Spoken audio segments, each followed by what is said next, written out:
வணக்கம் நண்பர்களே, வாங்க இன்னைக்கு நம்ம வீடியோவில் கோஸ் பட்டாணி பொரியல் எப்படி செய்கிறதுன்னு பார்க்கலாம்.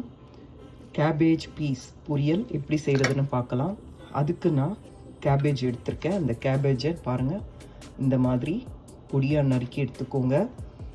வாங்க, நீங்கள் ஒரு பேன் எடுத்துக்கோங்க. அதில் கடுகு, உளுத்தம்பருப்பு, பெருங்காயம், கறிவேப்பிலை தாளிச்சிட்டு அதுக்கப்புறம் நாம் நறுக்கி வச்சுருக்க இந்த கோஸை போடலாம்.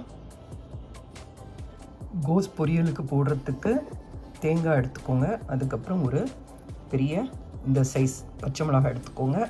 கோஸ் அதிக அளவு காரம் தாங்காது, அதனால் நான் ஒரு பெரிய பச்சை மிளகாய் எடுத்துருக்கேன், அவ்வளோதான்.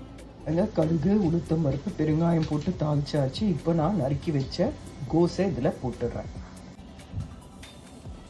நறுக்கின கோஸை சேர்த்தாச்சு.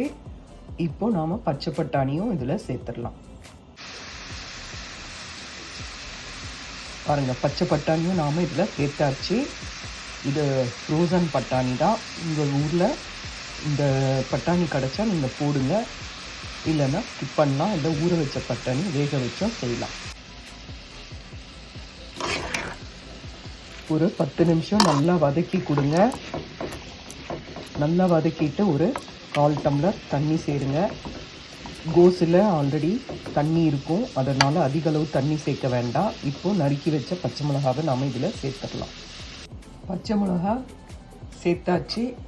மஞ்சள் பொடி சேர்ப்பீங்கன்னா சேருங்க, ஒரு சிலர் சேர்ப்பாங்க.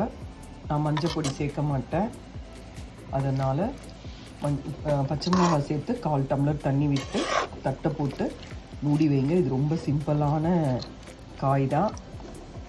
இந்த வத்த குழம்பு, அதுக்கப்புறமா ரசம், இதுக்கெல்லாம் ரொம்ப நல்லாயிருக்கும் கோஸ் பொரியல்.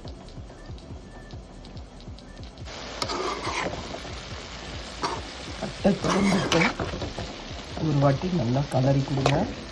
இன்னும் கொஞ்சம் தண்ணி இருக்குது. உப்பெல்லாம் டேஸ்ட்டு பார்த்துக்கோங்க, உப்பு சேர்த்துக்கோங்க.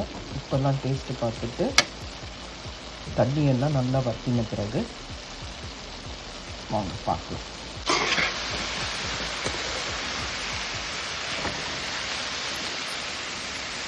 பாருங்கள்,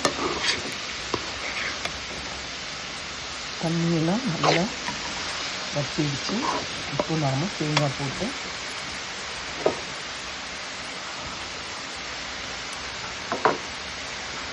ஒரு கலரிட்டு அடுப்பை உடனடியாக ஆஃப் பண்ணிடலாம். ரொம்ப நேரம் தேங்காய் போட்டு அடுப்பில் இருக்க வேண்டாம். கலரிட்டு நிறுத்திடலாம்.